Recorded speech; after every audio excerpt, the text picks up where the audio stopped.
நண்பர்கள் அனைவருக்கும் வணக்கம். நம்முடைய புராணங்கள், இதிகாசங்கள் போன்ற விஷயங்கள் எல்லாம்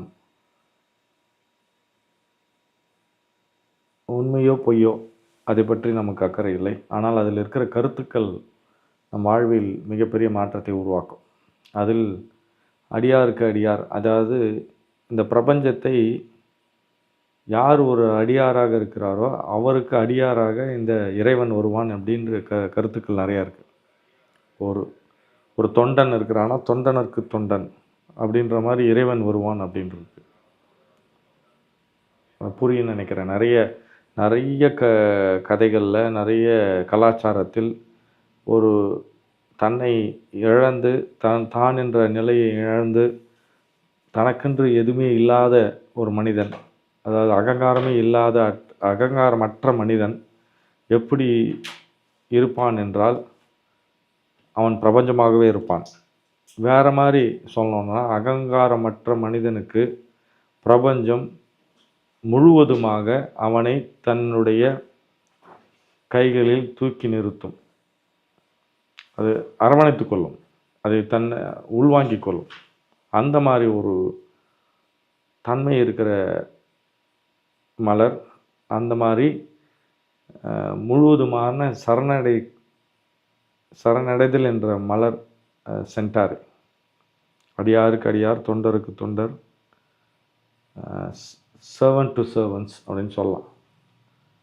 இந்த பிரபஞ்சமே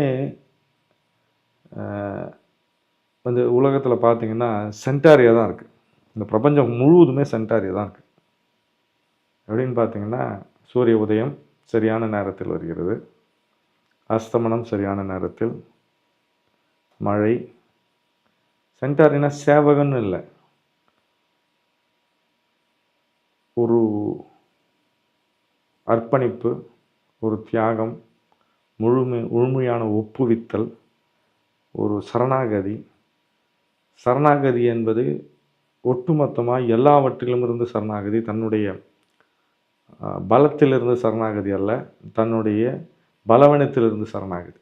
நம்ம சென்டாரின்னு நினச்சோன்னா எந்த இடத்துல பலவீனமாக இருக்கிறோமோ அந்த இடத்தில் அந்த பலவீனத்தை முழுவதுமாக ஏற்றுக்கொண்டு பலப்படுதல் அல்ல, பலவீனத்தில் முழுவதுமாக லயித்து விட்டு பலவீனமாக இருத்து அதில் தன்னை சரணடைந்து கொள்ளுதல். இந்த பிரபஞ்சத்தில் பாருங்கள், ஒரு மலர் தோன்றுகிறது, ஒரு செடி தோன்றுகிறதுனால் தன்னை முழுவதுமாக இந்த பிரபஞ்ச ஓட்டத்தில் சரணடைந்து விடுகிறது. அது பாட்டுக்கு அது எந்த மாதிரி இயற்கை வழிவகுக்குதோ அந்த மாதிரிலாம் போயிட்டே இருக்குது, இந்த ஃப்ளோவில் இருந்துக்கிட்டே இருக்குது. இப்போ சென்டாரி மனிதர்கள் எப்படி இருப்பாங்க அப்படின்னா, எப்பயுமே ஒரு உத்தரவுக்கு, ஒரு சமிக்கைக்கு, ஒரு ஆர்டருக்கு காத்துனே இருப்பாங்க. அவர்களுடைய மனநிலை எப்பொழுதுமே மற்றவர்களை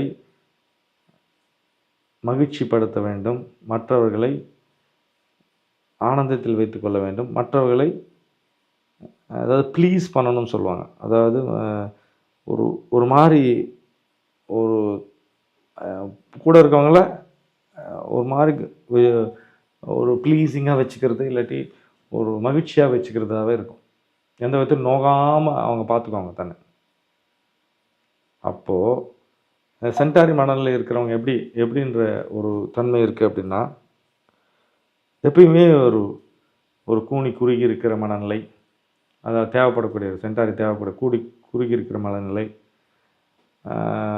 ஒரு மாதிரி எந்த விதத்திலும் முன்னாடி இல்லாத ஒரு சைட்லைன் ஆகிட்டு நேரடி பார்வையில் கூட நிற்க வேண்டியதில்லை என்ற தன்மைகள், அதெல்லாம் அவர்களுக்கு பெரிய விஷயம்னு கூட நினைக்காம, பெரிய விஷயம்ல எனக்கான விஷயங்கள் இதுதான் அப்படின்னு தன்னைத்தானே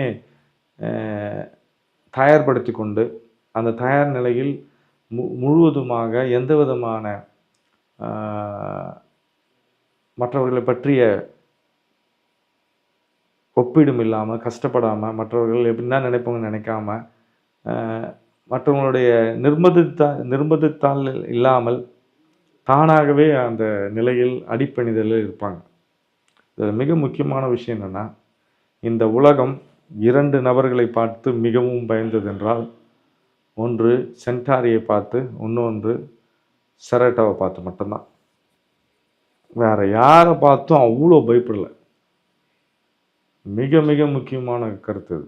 நீங்கள் உலகத்தில் இருக்கிற எல்லா நாடுகளில் இருக்கிற மிகப்பெரிய ஆயுதங்களும் மிகப்பெரிய போர் தளவாடங்களும் படைகளும் சென்டார் இடத்தில் தோற்றிருக்கின்றன. அதே மாதிரி ஞானி இடத்தில் தோற்றிருக்கிறது. தோற்றிருக்கு. அப்போ இந்த உலகம், நம்மளுடைய அடிப்படை வாழ்க்கை என்பது யாரால் நடக்குது அப்படின்னா, ஈவன் செரட்டோ இல்லைன்னா கூட வாழ்ந்துடலாம். சென்டார் இல்லாட்டி வாழவே முடியும். செரட்டோ என்பது என்னுடைய அக வாழ்க்கைக்கான ஒரு நிலைப்பாடு. ஆனால் சென்டார் என்பது நான் பிறந்தது முதல் இறக்கும் வரை இந்த சென்டார் இல்லைன்னா ஒரு நிகழ்வு கூட நடக்காது. ஒரு நிகழ்வு கூட நடக்காது. அப்போது பிறந்தது முதல் இறக்கும் வரைன்றது போது ஆட்டோமேட்டிக்காக நமக்கு மிகப்பெரிய மாற்றங்கள் நிகழ்த்துவர்கள் சென்டார் தான் இருக்காங்க. இந்த உலகத்தை ஸ்தம்பிக்க செய்யக்கூடிய அதிர்வலை சென்டாருக்கு மட்டும்தான் இருக்குது. புரட்சி பார்த்தீங்கன்னா, உலகத்தில் இருக்க புரட்சி எல்லாம் சாதாரண சென்டாரி மனநிலை உச்சத்தில் இருப்பவர்கள் இடத்தில் நடக்கும். சென்டாரி மிகப்பெரிய ஆதிக்கத்தை செலுத்தும். அந்த ஆதிக்கம் என்னன்னா, ஆதிக்கமற்ற ஆதிக்கம் அது. அதாவது பிரபஞ்சமே அப்படியே தமிழில் ஒரு குறள் கூட இருக்குது. யார் எந்த அக்கறை தகுதியுமற்ற, எந்த வக்குமற்ற, வசதிகளற்ற, வாழ்க்கையற்ற மனிதரை துன்புறுத்தினால் இந்த பிரபஞ்சம் இறங்கி அவர் பொருட்டு அவருக்காக வேலை செய்ய முடியும். அப்போ பிரபஞ்சமாக வேலை செய்யுது. அப்போ நீங்கள் பார்க்கும்போது இந்த உலக புரட்சிகள் எல்லாம் சென்டாரியால் நிகழ்ந்தது. வீட்டில் இருக்கிற ஒவ்வொரு நிகழ்வுகள், நம்ம வீட்டில் கரண்ட் இருக்குது, கேஸ் இருக்குது, வீட்டில் வீடை கட்டுமான பொருட்கள், வீடை கட்டினது, உணவுப் பொருட்கள் எல்லாமே சென்டாரில் தான். அப்போது வண்டி ஓடுறது, கார் ஓடுறது, ஃப்ளைட்டு ஓடுறது, உலகம் நடக்குது, உலக நிகழ்வுகள் எல்லாம் மற்ற யாரும் இல்லைனாலும் சென்டார் இல்லைன்னா வேலையாகாது. அதனால தான் நம்ம சொல்லியிருப்போம், எந்த ரெமெடியும் வேலை செய்யலைனாலும் சென்டாரி மட்டும் ஒரு குறிப்பிட்ட இடத்துக்கு எடுத்தோம்னா மிகப்பெரிய மாற்றங்கள் உருவாக்கும்.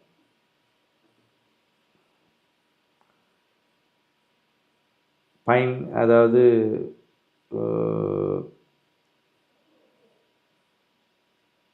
பர்பிள் கலர், மனிதர்களால் நடமாட்டத்தில் போய் காலில் சிக்கி அதை யாரும் நோட்டீஸ் பண்ணுறது கூட கிடையாது. யாரும் அதை பார்க்கறது கவனித்தல் கூட கிடையாது. எங்கே வேணாலும் வளரும் இந்த மனிதர்கள். ஒரு அர்ப்பணிப்பு உணர்வோடு எங்கே வேணாலும் எப்படி வேணாலும் எந்த சூழ்நிலை வேணாலும் படுத்து தூங்குறது, எந்த இடத்துல வேணாலும் சாப்பிட்றது, எந்த தண்ணி வேணாலும் குடித்து கொண்டு எல்லாவற்றையும் உள்வாங்கி கொண்டு மனிதர்களுக்காக உடைத்து கொண்டு இருக்கிற சக மனிதர்களுடைய வாழ்க்கையை உயர்த்தி கொண்டு இருக்கிற, தன்னை முன்னிறுத்தாத, எதிலும் தன்னுடைய நாட்டம் இல்லாத, தன் மீது நாட்டம் இல்லாத, அப்படியே மற்றவர்களுடைய ஏவலுக்காகவும் உத்தரவுக்காக காத்து கொண்டிருந்து வளைந்து வளைந்து வளைந்து வளைந்து படுத்தே இருக்கிறாங்க. ஆனால் அவங்க நிமிர்ந்தாங்கன்னா யாருமே அவங்கள எதிர்த்து நிற்க முடியாது. உலகத்தில் உள்ள பெரிய புரட்சிகள்லாம் பாருங்கள், ஸ்தம்பிச்சு நிற்கும். அப்போது நம்ம சென்டாரில் என்ன அப்படின்னா, எனக்கு ஒரு புத்தகம் பிடித்திருக்கிறது, என்னுடைய குடும்பத்துக்கு புத்தகம் அது, என்னுடைய எங்கள் குடும்பத்தார் ஏற்றுக்கொண்ட மதத்தின் புத்தகம் இருக்குது, அதிலிருந்து அடிப்படையில் ஏதோ ஒரு கருத்துக்கள் என்னை பிணைத்து வைத்திருக்குதுன்னா அதிலிருந்து நம்ம விடுபடுவோம். எந்த கட்டுப்பாடுகளும் எந்த பிணைப்புகளும் நமக்கு தேவையற்றது. பிணைப்புகளை அறுக்கக்கூடியது, எந்த விதமான கோட்பாடுகளிலிருந்து அனுப்பக்கூடியது. ஒரு குரு இந்த சிஷ்யன் கூட இருக்கணும்னு நினைக்கிறது கூட ஒரு கோட்பாடு, ஒரு பிணைப்பு, அதை அறுக்கிறது. ரொம்ப சட்டிலாக நம்மளை கண்ட்ரோல் பண்ணுற விஷயங்கள் இருந்து நம்மளை விடுவித்து தருவது அது. அதாவது அந்த சென்டாரியோட மனநிலை எப்படி இருக்கும் அப்படின்னா, இன்னைக்கு அது உணவு கொடுத்தோம், உணவில் இருக்கிற ருசியோ, உணவில் இருக்கிற தன்மையோ, உணவில் இருக்கிற சத்தோ அதெல்லாம் இல்லாமல் அதை முழுவதுமாக ஏற்றுக்கொண்டு இருக்கிறது. அவங்க ஏற்றுக்குவாங்க. அப்போது அதிலேயே வந்து உள்ள கவனித்து பார்த்தீங்கன்னா, சென்டாரியை தொடர்ச்சியாக நம்ம எடுக்கும்போது பார்த்திங்கன்னா, நம்ம உலகத்தில் இன்றைய நிலைமையில் சென்டாரியோ மனிதர்கள் அதிகமாக தோன்றிக் கொண்டே இருக்கிறார்கள். அதனால் உலகம் மிகப்பெரிய மாற்றத்துக்கு உள்ளாக போகிறது.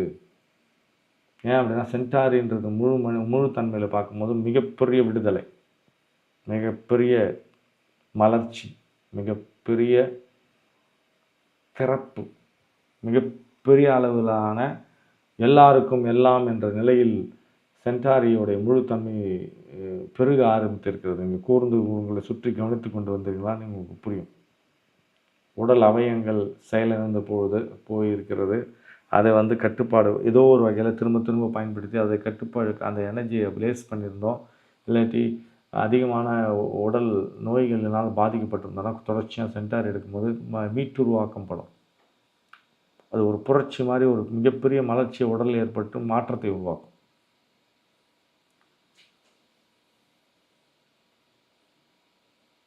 டோட்டல் சரண்டர்ன்றது வீட்டில் இருக்கிறவங்க அதாவது வைன் வந்து கண்ட்ரோல் பண்ணுறது சென்டாரி தான். வெர்வைனை கண்ட்ரோல் பண்ணுறது சென்டாரி. அப்போது இந்த சென்டாரியோட மனநிலை வந்து மிக பிரவாகமாக இப்போது நிகழ்ந்து கொண்டு வருகிறது. அதனால தான் சொன்னோம், அதாவது சென்டாரி மலர் தொடர்ச்சியாக இருக்கும் போது இந்த பிரபஞ்சம் நம் மூலமாக நமக்கும் நம் மூலமாக உலகத்துக்கும் மிகப்பெரிய மாற்றத்தை உருவாக்கும். இது ஏன் இந்த சென்டாரியை பற்றி இவ்வளோ சொல்ல வேண்டியிருக்குன்னா, எது வந்து புறக்கணிக்கப்பட்ட அல்லது எது தேவையில்லை என்று நினைக்கக்கூடிய ஒரு கருத்தோ ஒரு மனிதர்களோ இவர்களை நமக்கு ஒன்றுமே பயன்படாதவங்களோ அவங்க தான் மிகப்பெரிய மாற்றத்தை உருவாக்குவர்களாக இருப்பாங்க. ஒரு பாடல் கூட இருக்கும், அந்த 4 பேருக்கு நன்றி அப்படின்னு ஒரு பாட்டு பாடியிருப்பாங்க. அந்த 4 பேர் யாராக இருக்குன்னா சென்டாரி மனிதர்களாக தான் இருப்பாங்க. இறந்த பிறகு தூக்கிட்டு எடுத்து போயிட்டு நம்ம ஒரு இடத்துல அடக்கம் பண்ணக்கூடிய இடத்துல இருக்கவங்க அவங்கெல்லாம் இல்லைன்னா, அதனால் ஒருவரை வணங்க வேண்டும், ஒருவரை வாழ்த்த வேண்டும், ஒருவருக்கு பணிய வேண்டும் என்றால் நீங்கள் சென்டாரி முழு தன்மை இருக்க மனிதர்களை பணியணும், வணங்கணும், அவர்களை தொழ வேண்டும். அந்த மனநிலை உங்களுக்கு உருவாக வேண்டும் என்றால் இந்த சென்டாரி இந்த பிரபஞ்சத்தினுடைய மனநிலை உருவாக வேண்டும் என்றால் சென்டாரி மட்டும்தான். இந்த பிரபஞ்சத்தில் இருக்கிற எல்லாமே ஒரு கோட்பாடுக்கு உட்பட்டு சரியான விகிதத்தில் எல்லாவற்றையும் அடிப்பணிந்து இந்த பிரபஞ்ச ஓட்டமே அடிப்பணிந்து இயங்கி கொண்டிருக்கிறது பிரம்மத்துக்கு. இந்த பிரபஞ்சம் இயற்கை, அந்த பிரபஞ்சமே இயற்கை தான். அது ஒரு கட்டுப்பாடோடு மிகப்பெரிய ஆற்றலாகவும் மிகப்பெரிய பணிதலாகவும் இருக்கிறது. எல்லாமே ஒரு கட்டுப்பாட்டுக்குள்ளே இருக்குது. ஆனால் அதே நேரத்தில் ஒரு மிகப்பெரிய அதிகாரம், சென்டாரி என்பது மிகப்பெரிய அதிகாரம். இந்த அதிகாரத்தை விட மிகப்பெரிய அதிகாரம் உலகத்தில் எதுவுமே கிடையாது, இந்த பிரபஞ்சத்திலே கிடையாது. க்ஷண நேரத்தில் மிகப்பெரிய மாற்றத்தை தூக்கி அடித்து கொண்டு மிகப்பெரிய மாற்றத்தை உருவாக்க வல்லது அது.